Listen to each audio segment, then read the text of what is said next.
കേരയിൽ എന്ന സംസ്ഥാന സർക്കാരിന്റെ സ്വപ്ന പദ്ധതിക്ക് തിരിച്ചടി വന്നിരിക്കുകയാണ്. അതും ദക്ഷിണ റെയിൽവേയുടെ ഭാഗത്തു നിന്നും. കേരളിന് വേണ്ടി ഒരു ഇഞ്ച് ഭൂമി പോലും നൽകാനായിട്ട് സാധിക്കില്ല എന്നാണ് ദക്ഷിണ റെയിൽവേ ഇപ്പോൾ അറിയിച്ചിട്ടുള്ളത്. ദക്ഷിണ റെയിൽവേ കഴിഞ്ഞ ദിവസം നൽകിയ റിപ്പോർട്ടിന്മേലാണ് ഇക്കാര്യങ്ങളെല്ലാം സൂചിപ്പിക്കുന്നത്. അതിനായി ദക്ഷിണ റെയിൽവേ ചില പ്രധാനപ്പെട്ട കാര്യങ്ങൾ ചൂണ്ടിക്കാണിക്കുന്നുണ്ട്. അതിൽ ഏറ്റവും പ്രധാനപ്പെട്ടത് എന്ന് പറയാവുന്നത് കേരയിൽ പദ്ധതി അതിന്റെ അന്തിമ ഘട്ടത്തിലേക്ക് അടുക്കുമ്പോൾ യാതൊരു തരത്തിലുള്ള ആശയവിനിമയവും അതിന്റെ ഭൂമി വിട്ടുനൽകലുമായി ബന്ധപ്പെട്ട് നടത്തിയിട്ടില്ല എന്നുള്ളത് തന്നെയാണ്. ഈ ഒരു കാര്യവുമായി ബന്ധപ്പെട്ടാണ് ഇപ്പോൾ ദക്ഷിണ റെയിൽവേ ഭൂമി വിട്ടുനൽകലുമായി ബന്ധപ്പെട്ടുകൊണ്ട് കേരളിന് അനുമതി അഥവാ കേരളിന് ഇപ്പോൾ ഒരു റെഡ് സിഗ്നൽ നൽകിയിരിക്കുന്നത്. വലിയ രീതിയിലുള്ള തടസ്സം തന്നെയാണ് കേരള സർക്കാരിന്റെ സ്വപ്ന പദ്ധതിക്ക് ഇപ്പോൾ ദക്ഷിണ റെയിൽവേയുടെ ഭാഗത്തു നിന്നും ഉണ്ടായിട്ടുള്ളത് എന്ന് വേണം പറയാനായിട്ട്. ഇതിൽ പ്രധാനമായും ദക്ഷിണ റെയിൽവേ ചൂണ്ടിക്കാണിക്കുന്ന മറ്റൊരു കാര്യമുണ്ട്. അതായത് കേരയിൽ എന്ന പദ്ധതി റെയിൽവേയുമായി ബന്ധപ്പെട്ടുള്ളതാണ്. ചില തരത്തിലുള്ള നിർമ്മിതികൾക്കെല്ലാം കോട്ട സംഭവിക്കാനുള്ള സാധ്യതയുണ്ട്. അതായത് റെയിൽവേയുമായി ബന്ധപ്പെട്ടുള്ള ചില മാറ്റങ്ങളും അതുപോലെ തന്നെ നിർമ്മിതികൾ പൊളിച്ചു നീക്കലും എല്ലാം തന്നെ വരുന്ന സാഹചര്യമുണ്ട്. അത്തരത്തിലുള്ള മാറ്റങ്ങളെല്ലാം തന്നെ ഭാവിയിലുള്ള റെയിൽവേയുടെ വികസനത്തിനും അതുപോലെ തന്നെ വേഗം കൂട്ടലിനെല്ലാം തന്നെ ബാധിക്കുമെന്നാണ് ദക്ഷിണ റെയിൽവേ പ്രധാനമായും ചൂണ്ടിക്കാണിക്കുന്നത്. മറ്റൊരു തടസ്സം എന്ന് പറയുന്നത് ഇത്തരത്തിലുള്ള നിർമ്മിതികൾ പൊളിച്ചു മാറ്റുന്നതുമായി ബന്ധപ്പെട്ടാണ്. അതായത് ഇത്തരത്തിലുള്ള നിർമ്മിതികൾ പൊളിച്ചു മാറ്റുന്ന സാഹചര്യത്തിൽ പൊളിച്ചു മാറ്റിക്കഴിഞ്ഞ് അതിന്റെ പുനർനിർമ്മാണവുമായി ബന്ധപ്പെട്ടുകൊണ്ട് യാതൊരു തരത്തിലുള്ള നിരീക്ഷണങ്ങളോ അല്ലെങ്കിൽ പഠനങ്ങളോ സർക്കാരിന്റെ ഭാഗത്തു നിന്നോ അഥവാ കേരളിന്റെ ഭാഗത്തു നിന്നോ ഉണ്ടായിട്ടില്ല എന്നുള്ളതാണ്. അതായത് ഇതിന്റെ ചെലവുമായി ബന്ധപ്പെട്ടുള്ളതാണ് പ്രധാനമായും അതിൽ വരുന്നത്. മാത്രമല്ല ഇത്തരത്തിലുള്ള ഒരു പുനർനിർമ്മാണമെല്ലാം വരുന്ന സാഹചര്യത്തിൽ ഇതിന്റെ ചെലവിന്റെ പങ്ക് വഹിക്കേണ്ടി വരുന്നത് റെയിൽവേ ആണ്. ഇത്തരത്തിലൊരു പങ്ക് വഹിക്കേണ്ട സാഹചര്യത്തിൽ അത് റെയിൽവേക്ക് തന്നെ അധിക ചെലവാണ് എന്നുള്ളൊരു ദക്ഷിണ റെയിൽവേ നിരീക്ഷിക്കുന്നുണ്ട്. അതായത് ചുരുക്കി പറഞ്ഞാൽ ദക്ഷിണ റെയിൽവേ പറയുന്നത് അനുസരിച്ച് തിരുവനന്തപുരം മുതൽ കാസർഗോഡ് വരെ റെയിൽവേ ആവശ്യപ്പെട്ട മുഴുവൻ റെയിൽവേ ഭൂമിയിലും തടസ്സവാദം ഉന്നയിച്ചുകൊണ്ടാണ് റിപ്പോർട്ട്. ഒന്നുകൂടി വ്യക്തമാക്കിയാൽ തിരുവനന്തപുരം മുതൽ തൃശൂർ വരെ ഇടവിട്ടും അതിനുശേഷം ഏതാണ്ട് പൂർണ്ണമായും റെയിൽവേ ട്രാക്കിന് സമാന്തരമായി കടന്നുപോകുന്ന സിൽവർ ലൈനിന് 183 ഹെക്ടർ റെയിൽവേ ഭൂമിയാണ് വേണ്ടിവരുന്നത്. ആശയവിനിമയം നടത്താതെയാണ് അലൈൻമെന്റ് അന്തിമമാക്കിയതെന്നും റിപ്പോർട്ടിൽ കുറ്റപ്പെടുത്തുന്നുണ്ട്. യഥാർത്ഥത്തിൽ സിൽവർ ലൈൻ വിരുദ്ധ സമിതി പ്രവർത്തകനായ കോട്ടയം മുളകുളം സ്വദേശിയായ MT തോമസിന് വിവരാവകാശ നിയമം വഴിയാണ് ഈ റിപ്പോർട്ടിന്റെ പകർപ്പ് ലഭ്യമായത്. ഈ റിപ്പോർട്ടിൽ പറയുന്നത് എന്തൊക്കെയാണ് എന്ന് പരിശോധിക്കാം. 200 കിലോമീറ്റർ വേഗത്തിലുള്ള സ്റ്റാൻഡേർഡ് ഗേജ് ആണ് സിൽവർ ലൈൻ്റേത്. ഇത് നിലവിലെ റെയിൽവേ ശൃംഖലയുമായി ബന്ധിപ്പിക്കാനാകില്ല. ട്രാക്കിന് ഇരുവശത്തും ഭിത്തി പണിയുന്നത് റെയിൽവേ ഉപയോക്താക്കൾക്ക് ബുദ്ധിമുട്ടുണ്ടാക്കും. ഇതാണ് ഒന്നാമത്തേത്. രണ്ടാമത്തേത് ഇന്ത്യൻ റെയിൽവേയുടെ പാതയെ പലയിടത്തും 45 ഡിഗ്രിയിൽ സിൽവർ ലൈൻ പാത ക്രോസ് ചെയ്യുന്നത് ഭാവിയിൽ ട്രാക്ക് വികസനത്തിന് തടസ്സമുണ്ടാക്കും. 3.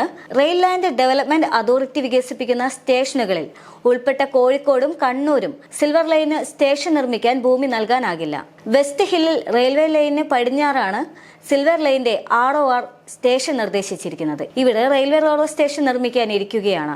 തിരൂർ, വടകര, തലശ്ശേരി, പയ്യന്നൂർ, കാഞ്ഞങ്ങാട് സ്റ്റേഷനുകൾ വികസിപ്പിക്കേണ്ടവയുടെ പട്ടികയിലുമുണ്ട്. ഇവിടെ ഒന്നും ഭൂമി നൽകാനാകില്ല എന്ന് ദക്ഷിണ റെയിൽവേ പറയുന്നുമുണ്ട്. കേരളയിൽ ആവശ്യപ്പെടുന്നതിൽ NH 66 6 വരിയാക്കുന്നതിന് ദേശീയപാത അതോറിറ്റിക്ക് വിട്ടുകൊടുത്ത ഭൂമിയുമുണ്ട്. കണിയാപുരത്താണെങ്കിൽ ആവശ്യപ്പെട്ടിരിക്കുന്നത് ഭാവിയിൽ റെയിൽവേക്ക് വാണിജ്യ ആവശ്യത്തിന് ഉപയോഗിക്കാവുന്ന സ്ഥലമാണ്. മുരുക്കുംപുഴ കണിയാപുരം, കഴക്കൂട്ടം കൊച്ചുവേളി, കണിയാപുരം കഴക്കൂട്ടം ഇത്തരം സെക്ഷനുകളിൽ കേരളിന്റെ ട്രാക്കിന്റെ അതിർത്തിയും നിലവിലെ റെയിൽവേ ട്രാക്കുമായി 4 മുതൽ 7 മീറ്റർ വരെ അകലമേ ഉള്ളൂ.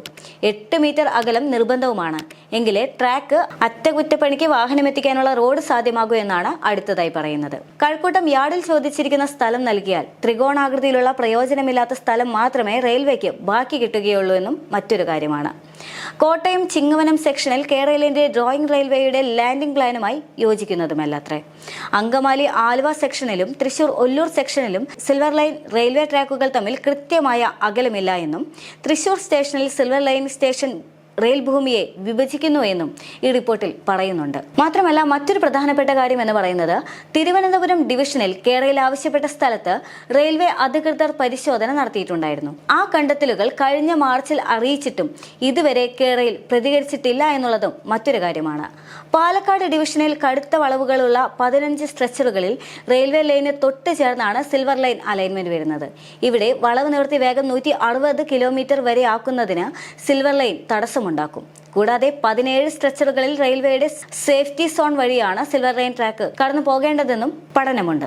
യഥാർത്ഥത്തിൽ സിൽവർ ലൈനുമായി ബന്ധപ്പെട്ടുകൊണ്ട് കേരള സർക്കാർ നിരന്തരമായി കേന്ദ്രത്തിന് കത്തുകൾ അയച്ചിരുന്നു. ഇത് പലപ്പോഴും ചർച്ചയായതുമാണ്. കേന്ദ്രം പലപ്പോഴായി കേരളത്തിന്റെ ആവശ്യം നിരസിക്കുന്നു എന്നുള്ള വാദങ്ങളെല്ലാം തന്നെ അഥവാ ആരോപണങ്ങളെല്ലാം തന്നെ ആ സാഹചര്യത്തിൽ ഉയർന്നു വന്നതുമാണ്. ഇത്തരത്തിൽ നിരന്തരമായി കത്തുകൾ അയച്ച സാഹചര്യത്തിലാണ് കേന്ദ്രം ദക്ഷിണ റെയിൽവേയോട് ഇതുമായി ബന്ധപ്പെട്ട് പഠനം നടത്തുവാനും അതായത് കേരളവുമായി ഒരു ചർച്ച സംഘടിപ്പിക്കാനും തുടർന്ന് ഇതുമായി ബന്ധപ്പെട്ടുള്ള കാര്യങ്ങളെല്ലാം തന്നെ റെയിൽവേ ബോർഡിനെ അറിയിക്കാനും എല്ലാം തന്നെ നിർദ്ദേശിച്ചിട്ടുണ്ടായിരുന്നത്.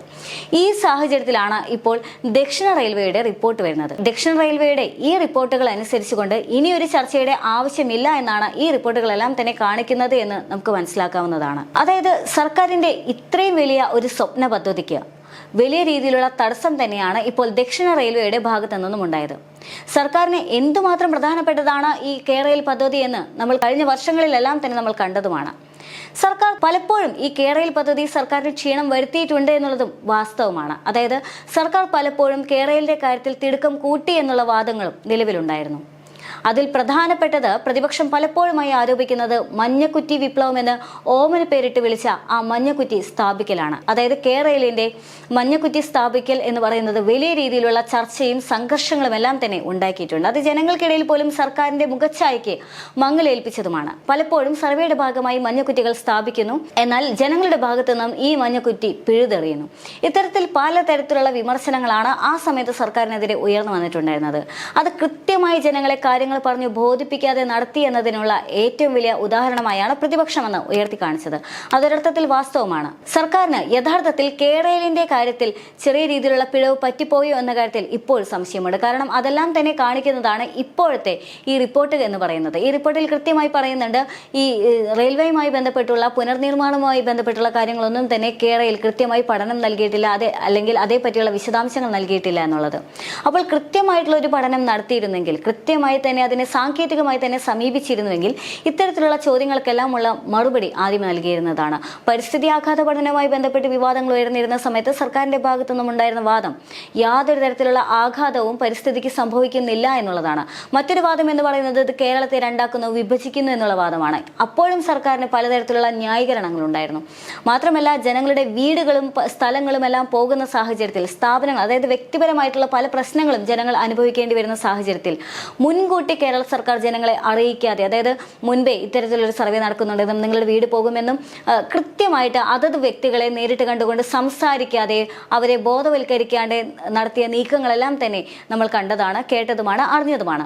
ആ സാഹചര്യത്തിലെല്ലാം തന്നെ ജനങ്ങളുടെ ഭാഗത്തു നിന്ന് വലിയ രീതിയിലുള്ള രോഷപ്രകടനമായിരുന്നു. ജനങ്ങൾ പലപ്പോഴും പ്രതിഷേധിച്ച് ജനങ്ങളെ പോലും പോലീസ് അറസ്റ്റ് ചെയ്ത് കൊണ്ടുപോകുന്ന സാഹചര്യമെല്ലാം തന്നെ ആ കാലയളവിൽ ഉണ്ടായിരുന്നതാണ്.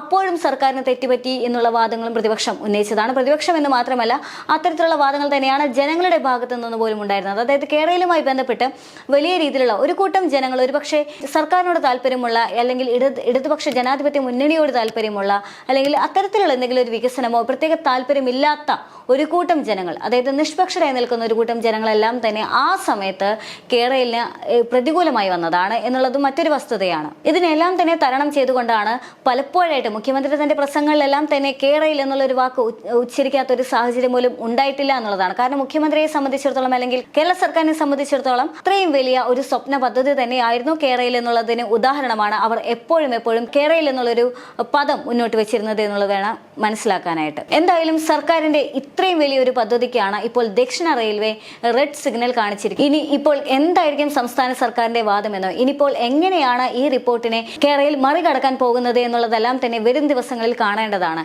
ഇതേ സംബന്ധിച്ചുള്ള ചർച്ചകളും ഇനിയിപ്പോൾ മുഴങ്ങാനുള്ള സാധ്യത ഏറെയാണ്. കാരണം കുറച്ച് നാളുകളായിട്ട് കേരളവുമായി ബന്ധപ്പെട്ടുള്ള ചർച്ചകളെല്ലാം തന്നെ ശമനം വന്നിരിക്കുന്ന സാഹചര്യമായിരുന്നു. ഇപ്പോഴെന്തായാലും ഈ പദ്ധതിക്ക് ഇത്രയും വലിയ തടസ്സം വന്ന സാഹചര്യത്തിൽ, ഇതിനെന്തായാലും പൂട്ടുവിടാൻ പോകുന്ന സാഹചര്യത്തിൽ എന്തായാലും സർക്കാരിന്റെ ഭാഗത്തു നിന്നും ഒരു നീക്കം ഉണ്ടാകുന്ന കാര്യത്തിൽ തീർച്ചയാണ്. കാരണം എന്തൊക്കെ സംഭവിച്ചാലും സർക്കാർ കേരള എന്നുള്ള ഒരു പദ്ധതി വിട്ടു നൽകാൻ തയ്യാറാകില്ല എന്ന് തന്നെയാണ് കഴിഞ്ഞ തവണകളെല്ലാം തന്നെ സർക്കാരിന്റെ നീക്കങ്ങളിൽ നിന്ന് മനസ്സിലാക്കിയത്. അതുകൊണ്ട് തന്നെ ഈ റിപ്പോർട്ടിന് മുകളിൽ സർക്കാർ തീർച്ചയായിട്ടും മറ്റൊരു പഠന റിപ്പോർട്ട് വെക്കുമെന്നോ, അല്ലെങ്കിൽ ഇതിന്മേലൊരു ചർച്ചയ്ക്ക് സർക്കാർ തയ്യാറാകുമെന്നുള്ള കാര്യത്തിൽ യാതൊരു യാതൊരു സംശയവുമില്ല. ഇനി എങ്ങനെയാണ് കേരളയിൽ ഇത്തരത്തിലുള്ള ചോദ്യങ്ങൾക്കും ഇത്തരത്തിലുള്ള വിമർശനങ്ങൾക്കും കുറ്റപ്പെടുത്തലുകൾക്കും എല്ലാം തന്നെ മറുപടി നൽകാൻ പോകുന്നതെന്നുള്ളൊരു വാദവും ഉയർന്നു വരുന്നുണ്ട്. ഇനി ഇതുമായി ബന്ധപ്പെട്ട് കേരളയിൽ വിരുദ്ധ സമിതിയുടെ ഭാഗത്ത് നിന്ന് എന്തൊക്കെയായിരിക്കും നീക്കുപോക്കുകൾ ഉണ്ടാകാം എന്നുള്ളതും പരിസ്ഥിതി ആഘാതവുമായി ബന്ധപ്പെട്ട് ഇനി മറ്റാരെങ്കിലും ഉയർന്നു വരാനുള്ള സാഹചര്യങ്ങളുണ്ടോ എന്നുള്ള കാര്യങ്ങളെല്ലാം തന്നെ ഇനിയിപ്പോൾ എന്തായാലും അന്തരീക്ഷത്തിൽ നിൽക്കുന്ന സാഹചര്യമാണ് എന്നുള്ളതാണ്. അതായത് കേരളയിൽ വീണ്ടും ഒരു ചർച്ചയിലേക്ക് നീങ്ങാൻ പോകുന്നു. സർക്കാർ എന്ത് തന്നെയാണെങ്കിലും പ്രതിരോധിക്കുമെന്നുള്ള കാര്യം തീർച്ചയാണ്. പക്ഷേ ഇപ്പോഴത്തെ സാഹചര്യത്തിൽ സർക്കാരിനെ അതായത് ഇപ്പോൾ തെരഞ്ഞെടുപ്പുമായി ബന്ധപ്പെട്ട് തെരഞ്ഞെടുപ്പ് അടുത്തിരിക്കുന്ന സാഹചര്യത്തിൽ സർക്കാരിന് ഇത്രയും വലിയ ക്ഷതം സംഭവിച്ചിരിക്കുന്ന സാഹചര്യത്തിൽ സർക്കാർ ഇപ്പോൾ വികസനവുമായി ബന്ധപ്പെട്ട് നവകേരള യാത്ര നടത്തിയപ്പോൾ പോലും അല്ലെങ്കിൽ കേരളയും നടത്തിയപ്പോൾ പോലും സർക്കാർ ഇപ്പോഴും മുന്നോട്ട് വയ്ക്കുന്ന വലിയൊരു വാദം എന്ന് പറയുന്നത് വികസനമാണ്. കേരള സർക്കാർ അതായത് LDF സർക്കാർ വികസനം മുന്നോട്ട് വെച്ചു. LDF സർക്കാരിന് വലിയ തോതിലുള്ള വികസനം മുന്നോട്ട് കൊണ്ടുവരാൻ സാധിച്ചു എന്നുള്ള ഒരു വാദവുമായിരുന്നു മുഖ്യമന്ത്രി പലപ്പോഴും ഉന്നയിച്ചിട്ടുണ്ടായിരുന്നത്. ആ വാദത്തിനാണ് ഇപ്പോൾ പൂട്ട് വീണിരിക്കുന്നത് എന്നുള്ളതാണ്. കാരണം ആ വാദത്തിൽ പ്രധാനമായും നിന്നിട്ടുണ്ടായിരുന്നത് കേരളയിൽ എന്നുള്ള ഒരു വാക്ക് തന്നെയാണ്. ആ വാക്കിന് ഇപ്പോൾ പൂട്ട് വീണിരിക്കുകയാണ്. അങ്ങനെയാണെങ്കിൽ 2024 വരാൻ പോകുന്ന ലോക്സഭാ തെരഞ്ഞെടുപ്പിന് മുന്നോടിയായി സർക്കാർ ഇതിനെതിരെ പ്രതിരോധിക്കാനുള്ള സാധ്യത ഏറെയാണ്. സർക്കാരിന് മറ്റൊരു മാർഗവുമില്ല എന്നുള്ളതാണ്. കാരണം വികസനം എന്നുള്ളൊരു ടാഗ് ലൈൻ സർക്കാരിന് മുന്നിട്ട് നിൽക്കണമെങ്കിൽ അഥവാ വികസനം എന്നുള്ളൊരു ടാഗ് ലൈൻ ഉയർത്തിപ്പിടിക്കണമെങ്കിൽ സർക്കാരിന് ഈ ഒരു റിപ്പോർട്ടിനെ പ്രതിരോധിച്ചേ മതിയാകൂ എന്നുള്ളതാണ്. കാരണം കേരളയിൽ എന്ന് പറയുന്നത് കേരള സർക്കാരിന്റെ സ്വപ്ന പദ്ധതി തന്നെയാണ്, വലിയ ആഗ്രഹവും കൂടിയാണ്. അതുകൊണ്ട് തന്നെ മാത്രമല്ല വലിയൊരു തുറുപ്പുചീട്ടും കൂടിയാണ്. അതുകൊണ്ട് തന്നെ അതിനെ സംരക്ഷിക്കുക എന്നുള്ളത് കേരള സർക്കാരിന്റെ ബാധ്യത തന്നെയാണ്. അവർ അത് ചെയ്തേ തീരൂ എന്നുള്ളൊരു സാഹചര്യം കൂടി മുന്നിട്ട് നിൽക്കുന്നുണ്ട്. അതുകൊണ്ട് തന്നെ സർക്കാരിനേറ്റ ഈ ഒരു വലിയ തിരിച്ചടിക്ക് എങ്ങനെയാണ് സർക്കാർ പ്രതിരോധിക്കാൻ പോകുന്നത് എന്നുള്ളത് വരും ദിവസങ്ങളിൽ കണ്ടു തന്നെ അറിയേണ്ടതുണ്ട്.